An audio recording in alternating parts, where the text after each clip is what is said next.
it's relative, like I said, but I feel that they still have the role to play in a way, because it's not as if to say that, like I said, they are not doing it alone. The police is also there. The other security agencies are there. You understand? And so it's a joint effort, and it's a joint collaboration. There's a great synergy in Ogun State via the heads and even at the PR level. When the heads of all the agencies in Ogun State, when they get together, you would think as if to say that they are from the same family. And the same thing applies to all the PRs, because we even have the forum, the military and paramilitary public relations forums, where we relate and where we communicate and try to dissect issues as it affects each and every one of us. It's for the safety of Ogun State. So I think in a way, I will agree with them. They are part of the process too. Now, let us look at the challenges that you face. He has said it earlier on that the police is actually at the forefront of security, particularly when we talk about elections. What are some of the challenges that you face, really, bearing in mind also that of these last elections that were held? You know, in every situation, the challenges must be there. But it's only a bad worker that will be blaming his tooth for non-performance. There's nowhere in the world that you have everything in abundance, that you have everything sufficiently allocated to you. No, but we have to make use of the little we have. If we are talking of the challenges, you know, movement from one place to the other, we need vehicles to be moving from one place to the other. And we cannot say we have enough vehicles to move around. But that does not withstanding. We should not, because of that now, neglect our core duty. So the job has to be done properly, and we try as much as possible to make sure that we didn't allow any lapses to come up during this the last election.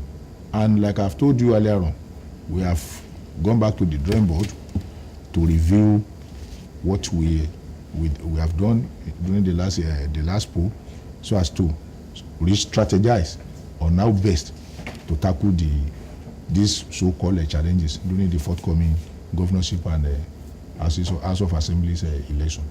Well, I'm sure quite a number of persons would require you to instill confidence in them. I say this simply because of happenings recently, and not just Ogun State, Nigeria as a whole. When the president actually said what he said before the elections, and it was misconstrued in different quarters. Now, so many persons were afraid, to come out in the course of the election, simply because they know that, or they have heard in the past, or it has happened in the past, that even without the president giving orders, we've seen security agencies, shooting and killing people over little arguments, probably at checkpoints and what have you. Recently, we heard of the immigration officer who, is it immigration or customs, who actually shot somebody because they were arguing over 5,000 naira. And the what is it called? I think the public relations officer of the agency actually came to debunk it, not until when the video went viral. That's he didn't debunk the fact that somebody died. Okay. What he's trying to debunk is the issue of they are arguing on 5,000 naira. Okay. And that cannot be substantiated.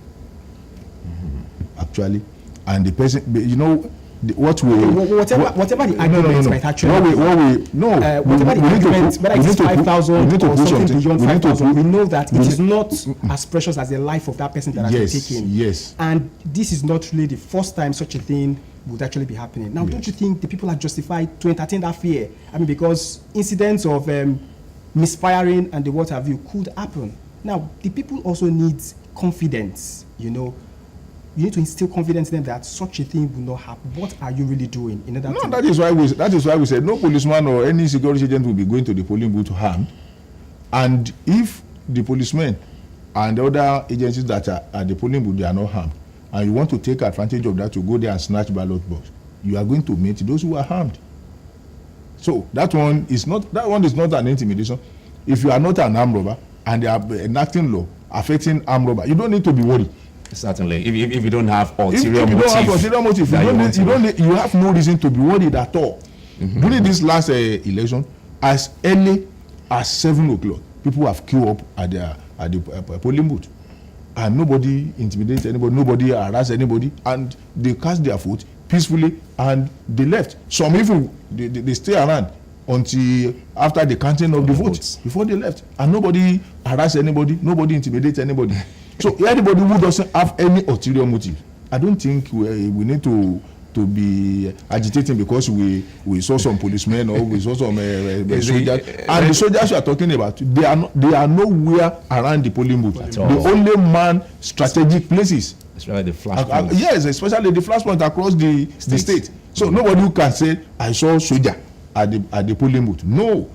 In fact, the presence of security agencies is even a boost when it, in terms of confidence. Yes. It gives you a boost that, okay, I'm secured. I can cast my vote without anybody intimidating me, and I'll leave the place. You understand? So I don't want to subscribe to that. More so that Ogun State that we are very peaceful, very cordial. We are we are accommodating. So anybody who wants to go to the polling booth to cast his vote has nothing to fear, unless if you are going there to do any other thing aside from voting. Now, no doubt about that. We have actually been enjoying peace. Yes, in Ogun State, no doubt about that. But let us look at the elections and violence. Is it a must that we have violence in our elections? Is it a must that somebody must always die? I think that question is not supposed to be posted to us. Yes, I'm actually going to. Is that question supposed to be? Yes, I'm be directed. Yes, to our politicians. I'm actually going somewhere. And as security agencies, no doubt about that, you have intelligence department who probably must have done a little bit of intelligence gathering to know those who are responsible for perpetrating violence in the course of elections. Now, who are these people really, and what have you really done or been doing in order to ensure that these people, they have everything, they change? I mean, because year in, year out, every 4 years when we have our elections, we must always have people attacking people, stealing ballot boxes. I mean, when are we going to leave this Egypt? That is why I said that question is supposed to be directed to our politicians, because if every politician agree that the vote of the people is what matters most, I don't think we have any reason to be unleashing talks on the populace. So there is no the security agencies. We are trying our best in order to stem this tide. And if you agree with me that this last election we didn't have any such issue as far as Ogun State is concerned, it was because our intelligence officers, they've moved around. Some people that we believe, we have every reasonable ground to believe that they are out to cause mayhem during the election, we have already put them at bay. That is why you see that there is nobody is trying to foment any trouble as far as the election is concerned. And on the day of election, all the head of all the security agencies, they converge at Elewero, and we all moved out at the same time to touch every senatorial district in Ogun State, from Abeokuta to Ifo, to Sango, to Ilaro, to Ijebu-Ode, to Sagamu, to Iperu, to Ikene. During the election. Yes, now, before the election. Before the election, we have carried out a lot of surveillance, a lot of intelligence gathering. We've mopped up a lot of arms and ammunition. Don't forget that it was before the period of the election. We intercepted about 34,000 rounds of cartridges at Imeko that is being brought in from the neighboring country. We've mopped up a lot of arms and ammunition ever before the commencement of the election. It is part of our intelligence gathering. There was a time the Inspector General of Police said, anybody who knows that is having any arms that is illegally acquired should go and submit it. Yes. We made that announcement. When we see that people are not forthcoming, the Commissioner of Police set up a committee headed by the Deputy Commissioner of Police in charge of State Criminal Investigation and Intelligence Department, that we should conduct house-to-house search. During that process, I didn't see you in my house. It's because we don't. That is to tell you that our intelligence is working, because we didn't have any intelligence on you that you are having the illegal arms with you. Those that we visited their houses, they know, and they have the taste to tell now.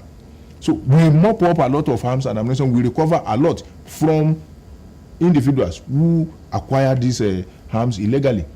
And I can tell you that about 2 weeks to the election, we recover nothing less than 10 to 15 pump action guns from some individuals. So the intelligence arm of the Nigerian police is working perfectly, and that is why we are able to stem this issue of violence or this issue of thuggery during this even during the campaign the campaign by the various political parties. We see that we recorded little skirmishes during the campaign rally compared to what is happening in every other part of the country. So we are like the proverbial lizard that fell down from a roko tree. He look right, he look left. He said, if nobody praises me, I will praise myself. but just to add to what he has said, and this has to do with we human beings now. I think it's more of attitudinal change, behavioral remodification. It said, something related to that earlier about thugs, those who engage in thuggery and all whatnot. Why will you allow yourself to be used as a thug? The politicians that are using you, they are children. They are what? Are somewhere, overseas or somewhere, reading, preparing for their own future. Why would you yourself? Why will you allow yourself to be used? So it's advocacy now that should be sustained. Appeal to people's mind and conscience. You understand? Have a change of attitude. Get something reasonable to do. Acquire a skill and develop yourself. Because if you don't do that, you will continue to be a tool for other people to use to achieve their own selfish end. You understand? And they end up dumping them when they finish using them. That is it. And they become a problem for you and I, you understand, later in life. Because if you don't have a means of livelihood, how will you do it? They become armed robbers. They become criminals. So I think it's more of attitudinal change and behavioral remodification for every one of us. Ọ̀rọ̀ tí alukoro iléeṣẹ́ ọlọ́pàá sọ lẹ́ẹ̀kan, wọ́n ní ìkéde wáyé pé gbogbo àwọn tí wọ́n bá ní àwọn ohun ìjà olóró lọ́nà àìtọ́ kí wọ́n wá kó lẹ̀. Àwọn kan àwọn èèyàn ò dáhùn gẹ́gẹ́ bẹ́ẹ̀ ṣe ṣàlàyé, àmọ́ ṣáǹgbà tẹ́ lọ lé wọn gẹ́gẹ́ bí ọmọlúwàbí, ǹjọ́ yẹ ká bá ohun ìjà olóró lọ́wọ́ wa. Ẹ̀yin náà ti sọ pé gẹ́gẹ́ bí ọmọlúwàbí, ǹjẹ́ gbogbo èèyàn ni ọmọlúwàbí? Èmi gbàgbọ́ pé ọmọlúwàbí ni gbogbo èèyàn. Irọ́, àwa ò gbàgbọ́ bẹ́ẹ̀. Bẹ́ẹ̀ ni tí ẹ bá lọ sí àgọ́ ọlọ́pàá, kẹ́ ẹ tó bẹ̀rẹ̀ ọ̀rọ̀ rárá níwájú ọlọ́pàá tẹ́ ẹ fẹ́ bá sọ̀rọ̀, ó ti gbàgbọ́ pé irọ́ lẹ fẹ́ pa. Pé mo tún fẹ́ sọ òótọ́. Gbogbo ohun tó wù tẹ́ ọlọ́pàá bá pè yín tàbẹ́yìn gan lẹ ti ẹ fẹ́ lọ fẹjọ́ sùn lágọ̀ọ́ ọlọ́pàá yẹn ni lọ́kàn pé ẹni tó fẹ́ bá mi sọ̀rọ̀ yìí irọ́ ló fẹ́ pa. Ẹ ó dàbí ìbálòpá ọlọ́pàá ní ibùdó ẹ̀ nílé iṣẹ́ tó jẹ́ bóyá mo rọ́ ọlọ́pàá títì mo wá pé àjọ ń sọ̀rọ̀. Ṣé ohun tí mò ń sọ yẹn ṣó lè gbà mí gbóṣán? Ó kù sí ọwọ́ tiyín láti wá fi ìdí òdodo múlẹ̀ kí ọlọ́pàá yẹn lè gbà pé nǹkan tí mo rò pé irọ́ tí mo rò pé ẹni fẹ́ pa irọ́ kọ́ ló ń pa, òótọ́ ló ń sọ. Ẹni tó fẹ́ wá ọmọ jẹ́wọ́ ọmọlúwàbí tó ń jẹ́. Ìgbà yẹn ló wá máa jẹ́wọ́ ọmọlúwàbí ẹ̀sán sọ pé ọmọlúwàbí ni mí o. So kì í ṣe gbogbo èèyàn lọ́mọlúwàbí. Àwọn èèyàn kan wà tí wọ́n ní nǹkan ẹja olóró bí ìbọn bí nǹkan kan tí wọ́n ní lọ́wọ́ tó jẹ́ pé wọ́n lẹ́tọ̀ọ́ sí láti ní, tí wọ́n ní nǹkan tá à ń pè ní license. Àwọn tó ń ṣe ọdẹ, iṣẹ́ wọn ní iṣẹ́ ọdẹ, wọ́n lọ ń pẹran nínú igbó, wọ́n ń ṣọ́ àwọn àdúgbò, ṣùgbọ́n ó lójú irú ìbọn tí irú àwọn yìí gbọ́dọ̀ ní, tí wọ́n bá dẹ̀ ní ìgbésẹ̀ wo ni wọ́n gbọ́dọ̀ gbé kó tó di pé wọ́n fún wọn ní ìwé tó pé ò lẹ́tọ̀ọ́ sí.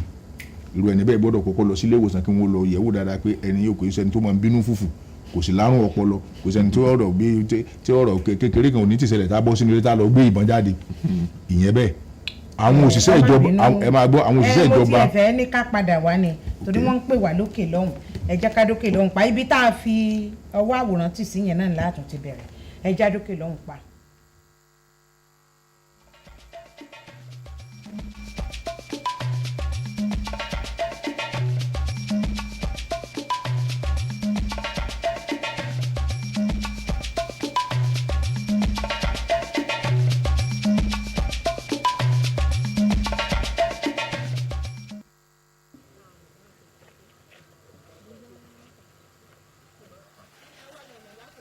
Mò ń wá lọ ṣé kò sí o.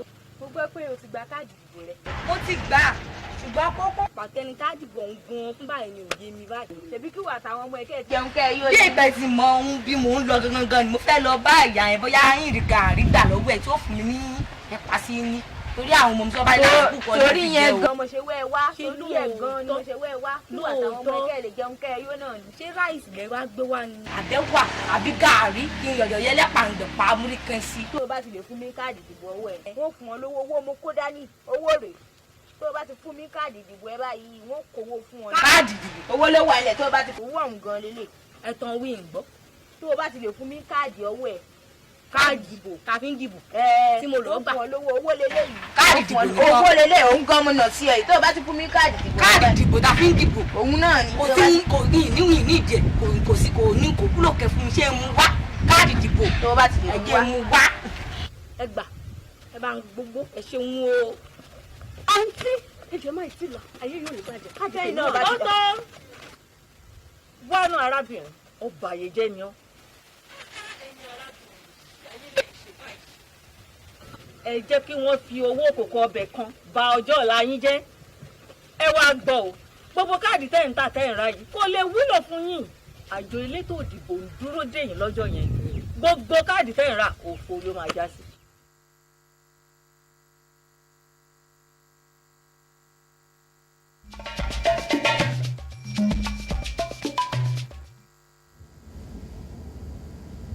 ẹ káàbọ̀ padà ẹ má jẹ́ ata ọjọ́ ọ̀la wa bẹ́ẹ̀ ta káàdì ìdìbò owó ìṣàsùn ọbẹ̀ kan bẹ́ẹ̀ bá ti ṣe gá ẹ ti ṣe ìdànù náà nìyẹn èyí tó kù lẹ́yìn ẹ̀kọ́ ọlọ́run ràn wá lọ́wọ́ alukoro iléeṣẹ́ ọlọ́pàá gẹ́gẹ́ bá a ti ń sọ ọ̀rọ̀ wa lọ lẹ́ẹ̀kan. so ẹni tó máa wá ní irú ìbọn yìí ó gbọ́dọ̀ àwọn òṣìṣẹ́ ìjọba tó jẹ́ bíi level 14 wọ́n gbọ́dọ̀ fún ní collector of attestation pé a mọ̀ dáadáa o kó tó di pé wọ́n á fún ní license pé ẹni ó lẹ́tọ̀ọ́ láti ní nílé ṣùgbọ́n àwọn irú nǹkan ìjà wo ló yẹ kírú ẹni bẹ́ẹ̀ ní kì í ṣe pé kẹ́nìkan wá lọ ra AK-47 kó sọ pé òun fẹ́ mọ́ fi ṣọdẹ òun lẹ́tọ̀ọ́ sí tàbí kó lọ ra pump action kó gbé sínú ilé kó lóun fẹ́ mọ́ òun lẹ́tọ̀ọ́ sí irọ́ so gbogbo àwọn nǹkan wọ̀nyí kò yẹ ká bá nílé tá a bá pè ní ọmọlúàbí àti pé kí là ń dè hámọ́ra ogun fún sáfẹ́ lọ jagun ni wọ́n ní ẹ̀sán bẹ̀sùn fapóró rí ìwà ọmọ ló ń mọ́mọ́ jò kígbẹ́ ẹni tí ò bá ní ìwà kan burúkú lọ́kàn kò ní dédé mọ́ gbé ìbọn káàkiri ọ̀pọ̀lọpọ̀ náà àwọn tá à ń gba ìbọn lọ́wọ́ wọn yìí ọ̀pọ̀lọpọ̀ wọn adigunjalè ni wọ́n torí ẹni tí wọ́n bá tó mú bọ́ dání lónìí tó nítorí pé òun jẹ́ jàǹdùkú lẹ́yìn olóṣèlú kan ìbò ẹ̀kan láàrin ọdún mẹ́rin ni olóṣèlú bá ti dìbò tán láàrin ọdún mẹ́rin ó tún dọdún mẹ́rin tó ń bọ̀ kí ló fẹ́ máa fìbọn yẹn ṣe láàrin ìníṣọ́dún mẹ́rin tó ń bọ̀ yẹn àṣebí kó máa fi jalè lókù so gbogbo nǹkan wọ̀nyí ni a gbọ́dọ̀ ṣe àkíyèsí ẹ̀ dáadáa àwọn tí wọ́n bá dẹ̀ ń ṣe onígbọ̀wọ́ fún àwọn èèyàn yìí tí wọ́n ń ràbọn fún wọn kí wọ́n rántí pé ìbọn tẹ́ ń rà fún wọn yìí tí ẹ̀yin bá ti wọlé tán tẹ́ ti wà ní ipò àṣẹ tẹ́ wà àwọn ọmọ tí náà ni wọ́n máa fìbọn yìí lé kiri o bí wọ́n fi lé ọmọ yín kiri bóyá àwọn ọmọ yín wà lábúròdù ni wọ́n wà níbì kan ni àwọn mọ̀lẹ́bí yín gbogbo wọn sì wà ní orílẹ̀-èdè yìí o gbogbo wọn náà ni wọ́n máa fi lé kiri kò sí nǹkan tí a ń fi ìwà jàgídíjàgan ṣe kò sí nǹkan tá à ń kó bọn kiri tá à ń kó àdá kiri nítorí pé a fẹ́ dìbò kò ń ṣe nǹkan tó bá ojú mu rárá ẹni tá a bá pè lọ́mọlúàbí a gbọ́dọ̀ bá nídìí irú ìwà burúkú bẹ́ẹ̀. ẹ ṣe yàtọ̀ sí ìbọn àwọn ohun ìjà olóró mi wò la gbọ́dọ̀ pa lọ́wọ́ ọmọlúàbí.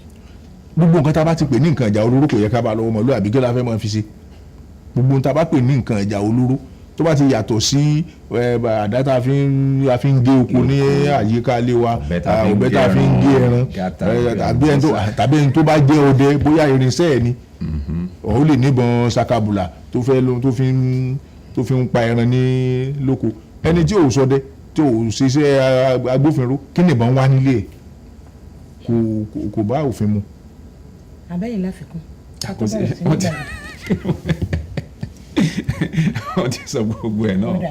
ẹ̀yin èèyàn wálé ẹ ti ní ẹ̀tọ́ láti bẹ̀rẹ̀ sí ní pè wá sórí ètò ọ̀tún ọjọ́ nílùú iṣẹ́ OGTV nílùú Abẹ́òkúta wọn ò fi nọ́mbà tẹ́ máa fi pè wá sí ojú tẹlifíṣàn yìí bó tiẹ̀ jẹ́ pẹ́yìn náà ti mọ nọ́mbà náà tẹ́ fi ń pè wá ìkànṣó yẹn náà ní ààyè padà wọ́n tún ti wá fi sórí tẹlifíṣàn yìí kẹ́ lè ní àǹfààní láti pè wá kẹ́ bá wà dá sí ètò yìí ẹnìkan tí ń bẹ lójú òpó hello. Hello, ẹ káàárọ̀. Ẹ káàárọ̀ mà o. Orúkọ mi ni Kọ́lá tó bá dọ́kọ̀. Ó dà mà. Ẹ kú ètò. Ẹ ṣé púpọ̀ mà. Kí ló ìbéèrè yín? Ẹ bá wọn sọ lọ́wọ́. Kí lẹ sọ? Dáadáa. Security ẹ̀dùn òde bàbá. Àmọ́ àwọn nǹkan kan ti ṣẹlẹ̀ kó tó ti gbé ìbùdé.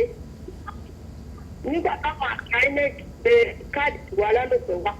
Wọn àwọn kan àwọn tó jẹ́ òṣìṣẹ́ wọn gba àtẹ̀tẹ́lẹ̀ wọn jẹ́ táwọn kan ní voters card wa. Àárín ìgbà tó ní báyìí àpò méjì àpò àbí àpò kan tá a lè fi sábẹ́ káàdì láti gba àlálò. Bá ọ̀dà ìyá ṣe fẹ́ dìbò láti yan ẹni tó tọ́ àtẹ̀bà ẹni tá a fẹ́ láti ṣe ìjọba ìpínlẹ̀ Ògùn. Ẹ ṣé púpọ̀. Àjọ elétò ìdìbò ló lè dáhùn ìbéèrè yín yẹn. Àwọn agbófinró ló wà lórí ètò. Mo sì mọ̀ pé bẹ́ẹ̀ ṣe sọ yẹn àjọ elétò ìdìbò náà ń gbọ́. Ẹ ṣé púpọ̀ mà.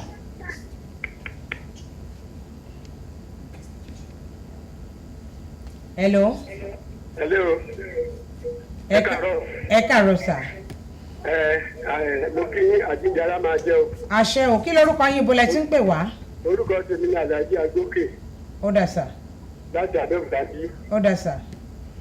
Mo kí ẹ̀yin elétò yẹn láti máa jẹ́ ara yín. Àṣẹ o.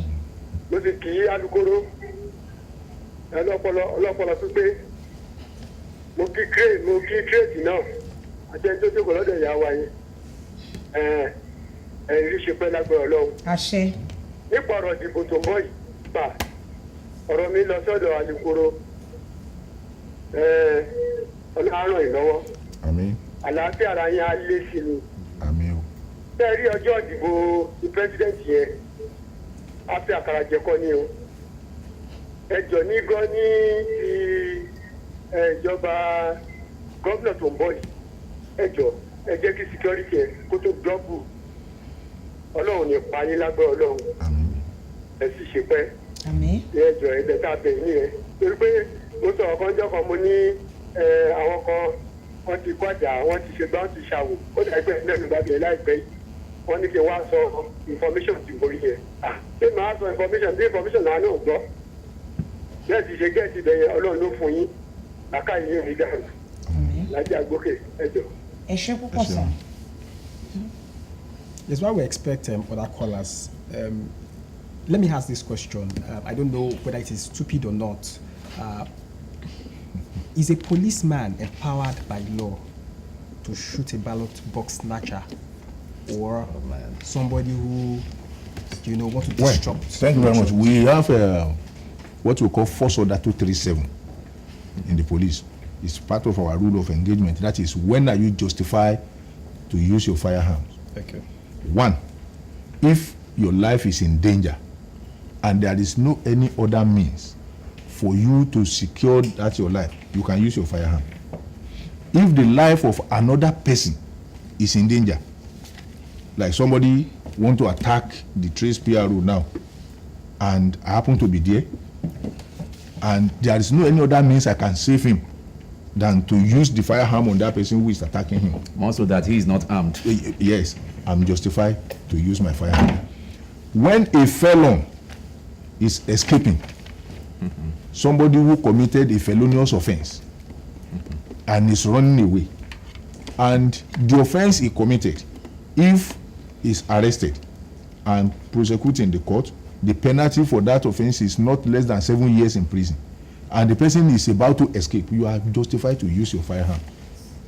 So anybody who try as much as possible to subvert the wish of the generality of the people by snatching the ballot box, and also himself is armed and is escaping, a policeman around is justified to use firearm on him, because there is no difference between that person and armed robber. His own case is even more, is worse than that of armed robber, because what he's trying to do is it can be termed as treasonable felony, because you don't want the wish of the people as to who govern them, you don't want it to come to reality, and that is why you make that an attempt. It's like somebody who is planning coup and you are now asking whether it's justified to sentence a coup plotter to death. So that person who is trying to survive the wish of the people is not having a good intention for the state and for the country at large. So, and if he's escaping and is armed, a policeman around is justified to use firearm on him. He can be shot. Hello. ẹ máa kó ètò. Ẹ káàárọ̀ sà o.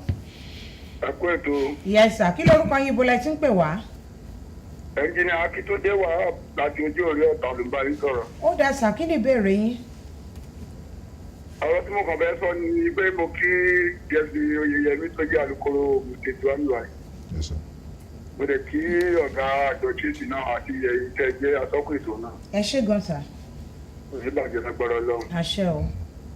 ìgbà tí mo kàn ní láti sọ ni pé kí bàbá wa Oyèyẹmí kan túbọ̀ bá wa mú ètò ààbò yẹn lóòótọ́ àwọn kọlọ̀rọ̀ sí pọ̀ lórílẹ̀‐èdè àwọn mi ò ní gbọ́ mi ò ní gbà gẹ́gẹ́ bí ọ̀rọ̀ tí wọ́n sọ lẹ́ẹ̀kan wípé tí ẹ bá fẹ́ mọ ibi tó lóṣèlú pé ìkíní kọlọ́pọ̀ fẹ́ kéjà ló ń fẹ́ fẹ́ ọmọ olóṣèlú kan kó wo ibi tí agbára òun gbé pèsè níwájú olóṣèlú yẹn bó dẹ̀ ṣe rí káàkiri náà ní àgbàlá ayé nìyẹn ṣùgbọ́n tó jẹ́ kókó bẹ̀ ní ètò ààbò pàtàkì jùlọ ẹ̀rí ètò gómìnà tá a fẹ́ ṣe ní ọ̀sẹ̀ yìí lè ta wà nú ẹ̀ yìí wọ́n túbọ̀ bá wa mú ètò ààbò yẹn ní ọ̀kúnkúndùn wọ́n sì dánilẹ́kọ̀ọ́ fún gbogbo àwọn ọmọ wọn lóòótọ́ kò sí bá ṣe máa rìn lórí ó máa mì kò síbẹ̀síbẹ̀ náà bí ìdánilẹ́kọ̀ọ́ yẹn bá pọ̀ tó bá péye wọ́n á ṣe ìtótọ́ àti ìtó yẹ kó má gbè sẹ́yìn olóṣèlú kankan àwọn elétò ààbò wa kó má ti pé tí àlọ́ bá lọ àbọ̀ ń bọ̀ kò sí nǹkan tá a ti láyé èyí tó gbé o Ọlọ́run kó wà pẹ̀lú wa ẹ kú ètò. Àmín sà, ẹ ṣé púpọ̀ àdúpẹ́ lọ́wọ́ yín.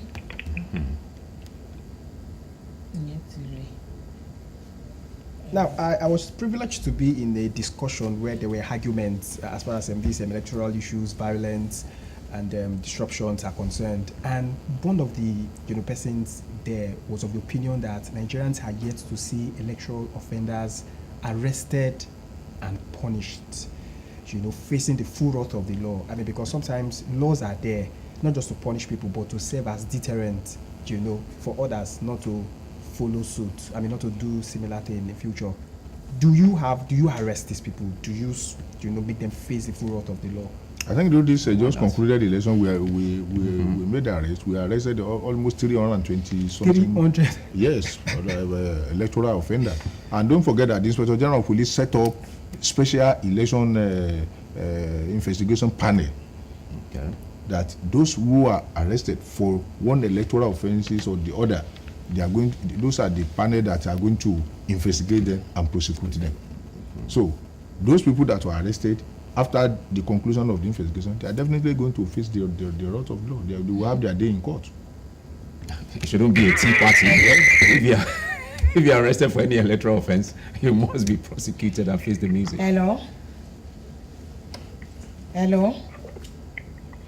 I even remember vividly when I was in Lagos, somebody tore by ballot paper. He came to the polling booth and he collected the ballot paper. We prosecuted the man who was jailed. Hello, ẹ yí tẹlifíṣàn yìí lọ lẹ jọ. ẹ káàárọ̀. Ẹ bá wa yí tẹlifíṣàn yìí lọ sílẹ̀ sà. ok ẹ káàárọ̀. Ẹ káàárọ̀ sà. orúkọ mi ni Adébájọ Adéolú. Láti bo. à ń pè ní Abẹ́òkúta. Ó dẹ sà. Ẹ tí yí tẹlifíṣàn yìí lọ lẹ sà. ok. Hello sà. a fẹ́ bá ọ̀gá ọkọ̀ ọlọ́pàá sọ̀rọ̀ ọ̀dùnà. Wọ́n ń gbọ́ yín. òkè lórí ètò àwọn prógámù yẹn ni nǹkan tó ṣẹlẹ̀ ni wọ́n ń sọ nípa ọ̀rọ̀ wọn jàǹdùkú wípé tí wọ́n bá mọ̀ wọn jàǹdùkú. Hello. Ó ti rí. Network is bad. Hello. ọ̀dọ́ wa. Ẹ bá wa yí tẹlifíṣàn yìí lọ lẹ sà. ok màá kó ètò náà. Ẹ káàárọ̀ sà. ọdún wa máa fún wa ṣe o. Kí lorúkọ yín bọ́lẹ̀ tí ń pè wá? orúkọ mi ni comrade Adikarim láti Àgbàdo Òkè Àrò FCD. Ó dẹ sà. ayé àròkọ nínú ètò ààbò ìmú bẹ̀rẹ̀ látọ̀dọ̀ ọlọ́pàá àwọn àjọ ọlọ́pàá ó dàbí ẹni pé ìjọba àpapọ̀ bóyá tó máa wá nǹkan tí ó sì kó tó di àsìkò ìdìbò tó ń bọ̀ torí àwọn irinṣẹ́ kan wà tó yẹ kán ní gẹ́gẹ́ bí irinṣẹ́ ìgbàlódé kò sí wọ́n kìtọ̀kì fún ọlọ́pàá ẹ̀ẹ́dẹ́gbùdìbù tùmí ọlọ́pàá tó wà ń bẹ̀ kò níbọn lọ́wọ́ àwọn tó sì gba àjákò tí ìdìbò gbé wọ́n níbọn lọ́wọ́ kí láti fẹ́ ṣe wéètò báyìí bí ó ṣe pé wọ́n bá ní irinṣẹ́ tó yẹ àti ìtótọ́ ìkejì mà àwọn olóṣèlú wa gangan àwọn gan ló àríjì fún àwọn tọ́ọ̀gì kò dẹ̀ tó olóṣèlú tí ò nínú gbogbo wọn torí ọ̀rọ̀ yìí gan ó ti mú débi pé ọ̀gá tiwa tó jẹ́ Àdàjì Yàngó ti kọ́ wa ní Abẹ́òkúta pé nínú ìbò IC káàdì ẹ̀gbọ́n ò gbọ́dọ̀ lọ sílé ìdìbò ó tó wá bá kọ̀mẹ́tì kó kọ̀mẹ́tì lórúkọ ààrẹ kì í ṣe lórúkọ ẹgbẹ́ tó bẹ́ẹ̀ nìkan bá lọ kọ̀mẹ́tì lọ́dún ká ń gbọ́ agbáriwo dáadáa kò sí ẹgbẹ́ kankan tí ó sì nú olóṣèlú kankan lórílẹ̀‐èdè yìí so oríkàdùkù ni tí wọn mọdún àbí ẹ̀sìn kó dẹ̀rọ ilé tóun ti jáde wá ẹ̀kẹta náà àwọn olóṣèlú gangan pàápàá jùlọ àwọn tó jẹ́ lídà ní polling booth kankan kí wọ́n ṣọ́ra pẹ̀lú ọ̀rọ̀ ẹnu pẹ̀lú láti máa bára wọn sọ kó má lè fóhùn ìjà ohun gangan náà máa bára wọn sọ àti sọ pé torí àti òṣèlú kápẹ́ni lágbo ilé kan náà kó jẹ́ ọmọdé kan náà ká máa ṣòṣèlú ọ̀tọ̀ọ̀tọ̀ ká máa wá bọ̀rẹ̀ sẹ́ni kí máa dájà lẹ̀ ní polling booth àwọn kan tó tún máa ń dá rúkèrú lóṣù lẹ́yìn ẹ̀.